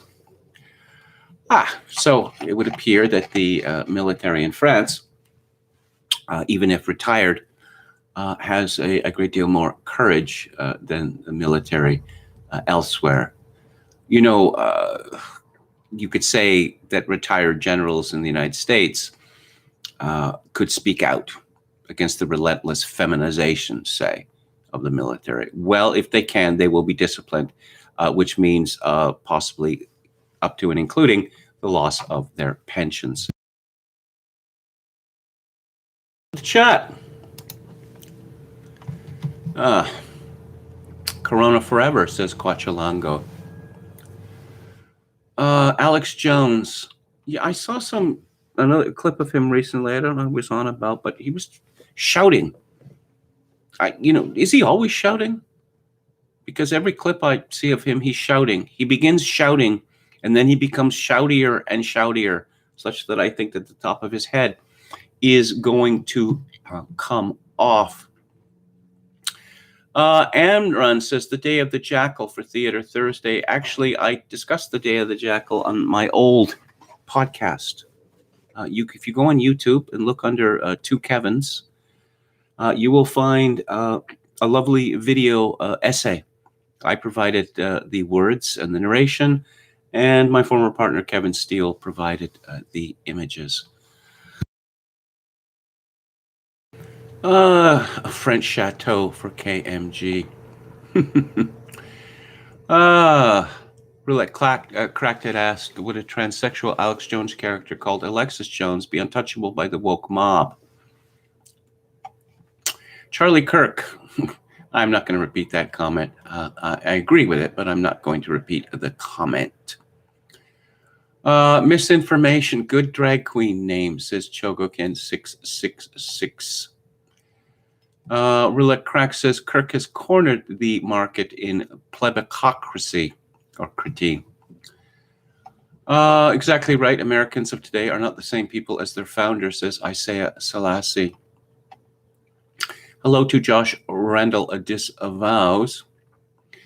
KMG needs to escape from the monster truck rally. When I was living in that apartment, I don't know, about a mile from here last summer, there were people in the parking lot revving motorcycles seemingly every afternoon, all day, even at night.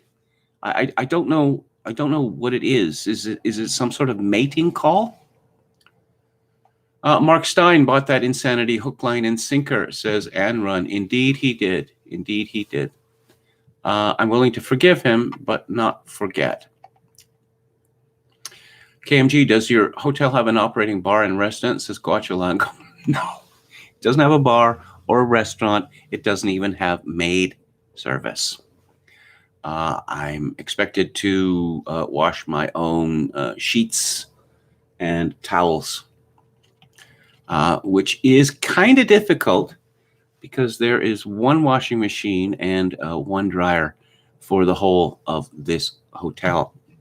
Also, of course, you have the phenomenon where people do a load of laundry and leave it in the washing machine and or leave it in the dryer. And I've been forced to, remove it from both and put it on top or in their laundry basket. But that can turn nasty in a hurry. Why are you touching my stuff? Because, your cycle ended 30, 45 minutes ago. And, I can't wait any longer than that.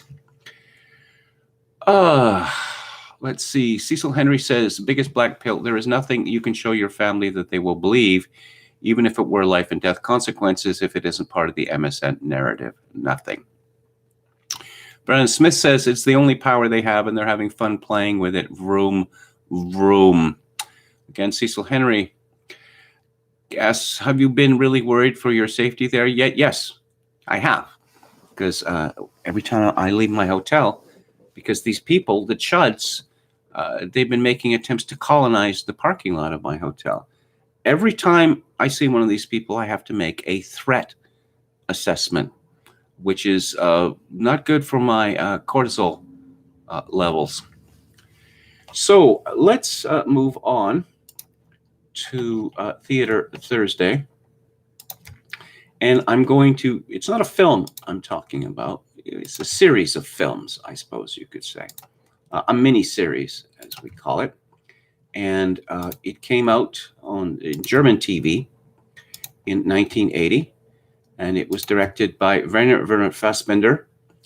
And it is called Berlin Alexanderplatz. Alexanderplatz being a square in Berlin, named after Alexander I, who teamed with the Prussians and the British to finally put Napoleon in his place. Werner Fassbinder, I previously on Theater Thursday discussed his movie, The Marriage of Maria Braun. He was born in 1945 and died in 1982. And he was an absolute marvel, a Stakhanovite, one might say. I'm reading here from Wikipedia. His career lasted less than 2 decades, but he was extremely prolific. He completed over 40 feature films, 2 television series, 3 short films, 4 video productions, and 24 plays. Fassbinder his life was just an utter mess. He was a rather brutal homosexual who liked rough trade. He also liked women as well, even though he liked to beat them. And I think that's one of the reasons why he would be attracted to Berlin Alexander Platz. There's so much that he did that is so good. Don't watch the last film that he made, Carell. Just avoid that at all possible costs. I don't want to be responsible for, anyone's illness or hospitalization. Don't watch that one. Berlin Alexanderplatz is set in Weimar, Germany. It's based on a novel with the same name. It came out in 1929, written by a man called Alfred Döblin, who was one of the giants of 20th century German literature, who was not particularly appreciated outside of Germany. He was chased out of Germany during the 1930s, like so many. He was considered part by the Nazis of the decadent art movement. Well, he was Jewish, although not practicing. He wrote many great works. Wallenstein, a historical novel which came out in 1920, being one. A series of a triptych about the German Revolution of November 18th, and finally, near his death, Tales of a Lost Night. Döblin converted to Catholicism, and there's a beautiful grave. His headstone bears the legend, Fiat voluntas tua, thy will be done. Now, Berlin Alexanderplatz is not the first novel to deal with the lives of ordinary people. I don't know, you could look at George Gissing in England in the late 20th century, but novelists had avoided the treatment of the lower orders because of a view that their lives were boring and, well, squalid. There is much in Berlin Alexanderplatz, both the novel and the movie, which is squalid, but it is not boring in the slightest. Döblin used techniques similar to that of, say, John Dos Passos. You have various points of view in the story. You have the addition of contemporary reports from newspapers and the like. This is a technique that Solzhenitsyn took up in his works about the First World War and the birth of Bolshevism, or the Bolshevik rule in Russia. It's a very useful technique, I believe, and I'm rather surprised that it isn't used more often. You see that Fassbinder, in his filmed version, he does something very similar. You could see this as an example of Brechtian alienation. We have a woman having sex rather unwillingly, and we hear a narration of exactly what is going on in her head, specifically that she doesn't want to think about what is happening to her. We have a discussion, a scientific discussion with graphs about murder, about the physics of murder, and the physiology of murder. Uh, Again, a famous literary critic called this Ostronieni making strange. This miniseries, it is distinguished by the acting of our main character, who is played by Gunther Lamprecht, and this is just an absolutely tremendous performance. As the story begins, our lead has been in prison. Franz Bieberkopf has been in prison for 4 years. And we see him about to leave the prison because his sentence is up. And he is assaulted he's in a fortress. And he is assaulted by the noise of the city. And we see his visceral panic. We see his hands over his ears and him screaming. A very kindly prison warden and officer, tells him that, okay, you served 4 years in prison. What's 4 years? But, now you're out and you'll get used to it. And the important thing is not to look back. Bieberkopf can't help but look back, which leads to all manner of difficulty for him. One of the things that so tremendously impressed me by Fassbinder's Berlin Alexanderplatz is its appreciation of the randomness of life. You can get a similar thing from, Dostoevsky, that you have, some important things happening, but meanwhile you get an eruption from some unexpected quarter, and it's often trivial and irritating, but that is what life is like. Our hero, Bieberkopf, he seems, mad when he leaves prison. And we see him singing the Watch on the Rhine, for instance, and speaking, repeating as a madman would, bits of gibberish, of nursery rhymes and whatever. And the officer who had led him for the prison says, the secret is to not end up back here, but the mystery is why so many of them do. And it appears that Bieberkopf is going to be back in prison before he can finish singing the Watch on the Rhine. But he wanders into a courtyard, what seems to be a Jewish section of Berlin, and he runs into a young Jewish man with a long red beard.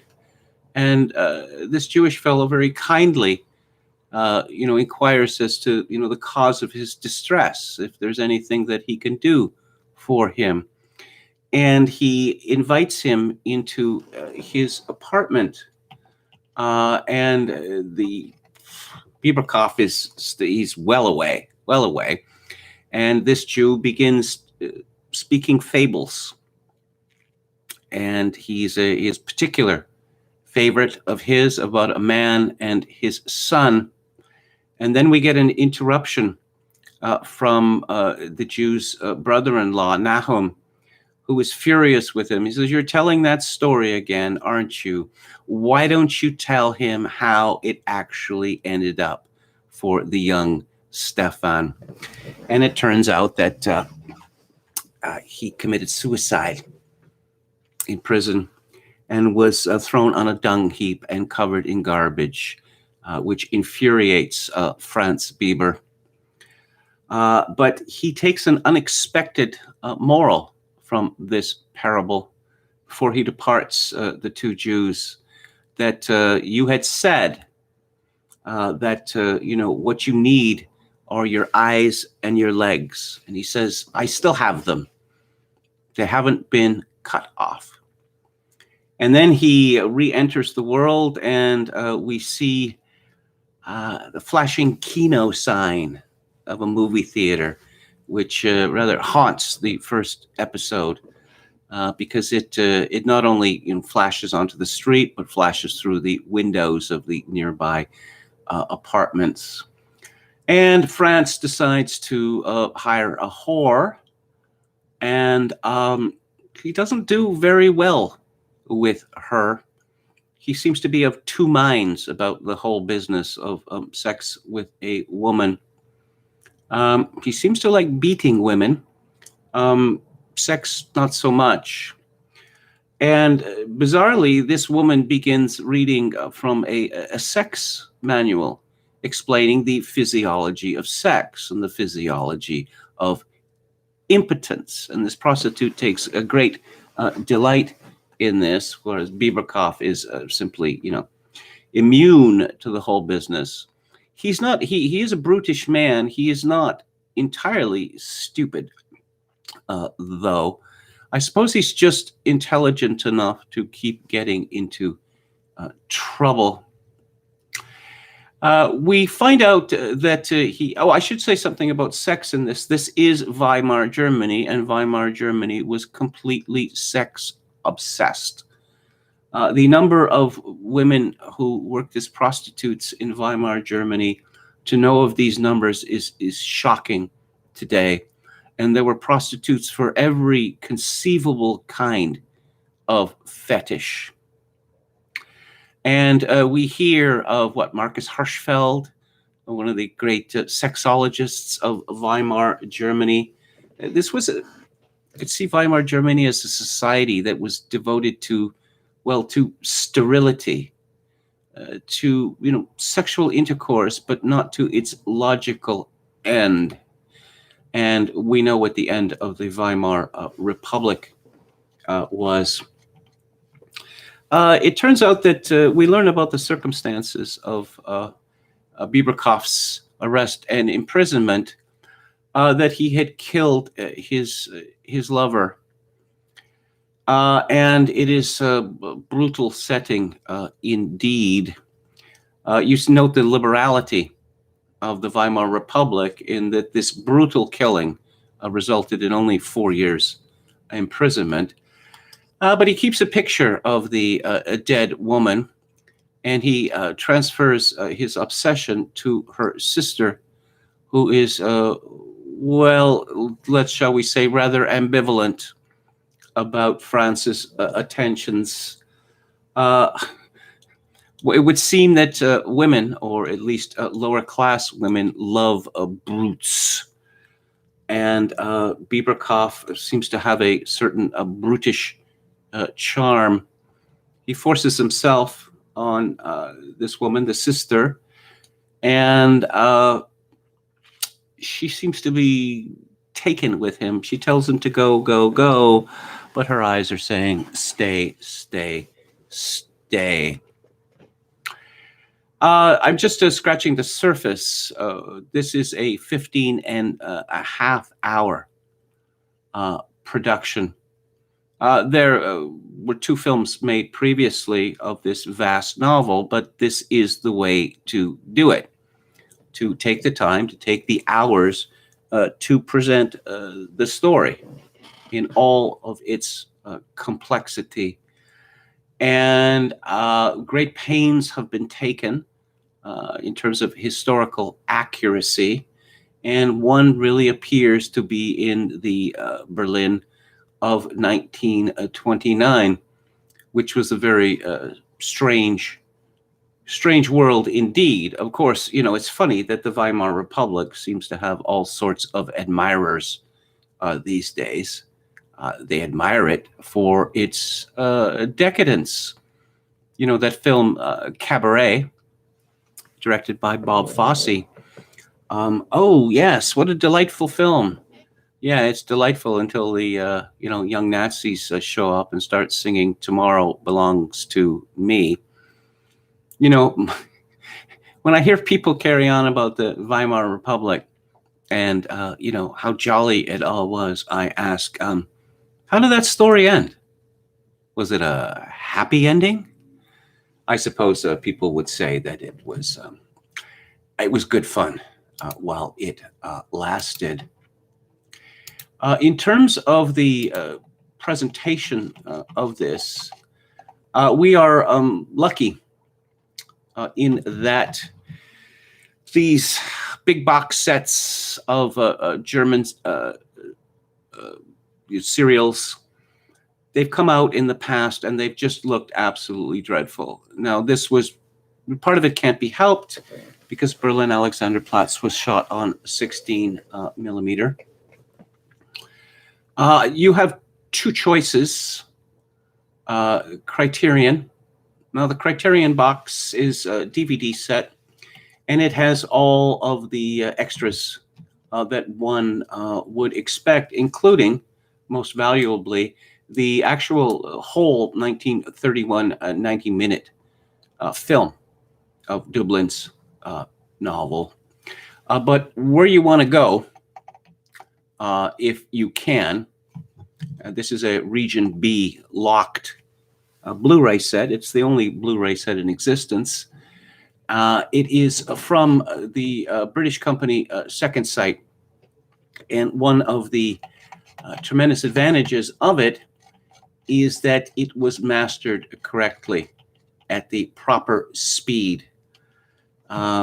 This has been a problem. It was a problem with Criterion's set of Kieslowski's Decalogue, that in Europe, the PAL TV was 25 feet per second, 24 in North America, meaning that if you do not run it at the proper speed, you're going to get a 4% speed up. And the Second Sight version of this does not suffer from that. Also, I have to say that the difference in the video quality between the Criterion version and the Second Sight version is really quite striking. You know, when you watch something, poor quality video, there's a tendency to think that the production itself is not very good. So one could say that the Second Sight version of this has rescued Berlin Alexanderplatz for cineasts.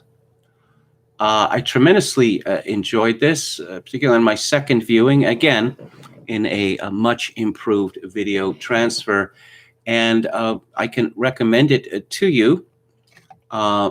This is not a PG show or even a PG-13 show, so you are forewarned in that direction. So, Aslan says the novel was written in a spicy Berliner dialect with some Yiddishisms. Yes, indeed. The most recent English translation, and I mean English as in England, which came out, 3 years ago, it is written in Cockney dialect. Aslan says your eyes get used to it after a short while. All PAL does this. Ogun Ziron said, you know that Belarusian movie about kids living through the Nazi invasion? Saw it ages ago on TV as a teen. It then disappeared, then resurfaced. I discussed this movie, 3 or 4 months ago on Theater Thursday? Yes, Cockney dialogue. Ogun Ziron says, KMG, Weimar nostalgic, similar to the stories of gritty New York City, which may be coming back. Yes, I've heard that a great deal. I heard it at the time, and I was in New York City in 1985 for a month. And I just look back, I just turned 30 years old, and I thought that I was incredibly stupid. My Canadian friend and I would do things like cut through parks, when it was pitch dark. And New York City had got so bad at that time that there was a notorious Saturday Night Live skit about this, that someone is talking about being mugged on the streets of New York City. And mugging, of course, is a detestable euphemism. It means, armed robbery. So what happened? Well, I was walking down the street and there was this person, coming towards me, and I looked up and someone says, you made eye contact? Yes. Well, yeah, that was your mistake. You see, the joke is that mugging had become so common in New York City that it's your own fault. I suppose it's your own fault for being on the street or even living in New York City. Okay, what else do we have? Spent the afternoon at a dark East German coffee shop before going back to Berlin West, says Aslan. I once stood at Alexanderplatz in East Berlin back in the 80s from the same source. KMG, what languages have you studied, says Quachulango. Well, I have studied numerous languages, but I have mastered none of them. Perhaps English a little bit. I know enough German to understand, the various musical terms and, to get the sense of Lied, say. I can read it quite well with a crib. That is it for today. What's coming up? Well, next week, let me get this up first. Next week on Theater Thursday, I'm going to be talking about a comedy, wild comedy from 1999 with great music in it. It's directed by Doug Liman, and it's called Go. On May 13th, I'm going to discuss a Japanese film from 1977, which is totally nuts. It's called House, directed by Nobuhiko Obayashi. On May the 20th, and this was a request from the chat, a Peter Yates film from 1973 starring Robert Mitchum, The Friends of Eddie Coyle. And on May the 27th, a 1948 film by Carol Reed called The Fallen Idol. And as I said of this film, about 10 years ago, if you've forgotten what it was like to have been a boy, this film will remind you.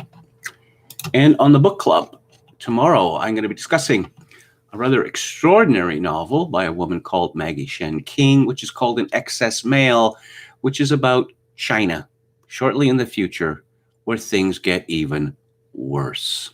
May 7th, Tom Holland's follow-up to his bestseller Rubicon about the end of the Roman Republic, his follow-up Dynasty. May 14th, a book by John Chapin called Cultured Grugs. On May the 21st, The Lullaby of Polish Girls by Dagmara Dominczyk, which is, she's a lovely Polish actress you may have seen in Succession. And I learned about this book from Succession because one of the other characters is reading a copy of it while sitting on a yacht. And on May 28th, I'm going to be discussing Rush's American Pilgrim, another request from the chat. On Music Monday, next Monday, I'm going to be discussing K-pop, The Uncanny Valley. On May the 10th, I'm going to be discussing Syd Barrett, No Man's Land. On May 17th, The Glenn Gould Cult. And on May 24th, I'm going to be talking about one of my favorite bands, 10cc, Art for Art's Sake, Money for God's Sake. So that's it for today. I will be back on the air tomorrow at 4 p.m. Pacific, 7 p.m. Eastern. If you like the show or any part of it, I would appreciate it if you would click on the like button and subscribe to my YouTube channel if you have not done so already. If you would like to make a donation to this live stream, greatly appreciated, especially at this, shall we say, uncertain time in my life. Golly, I'm sick of motorcycles and people screaming obscenities and the sound of police sirens and ambulances. My PayPal account is linked to Kevin_Grace at hotmail.com. Once again, Kevin_Grace at hotmail.com. And if you are in Canada, a donation to the live stream can be made directly via Interac at kevingrace@shaw.ca. And as always, I leave you with this. In these days of social atomization and civilizational collapse, I do dearly wish that you, my dear viewers and listeners, manage to forge a genuine human connection in order to ease the burden. Good night.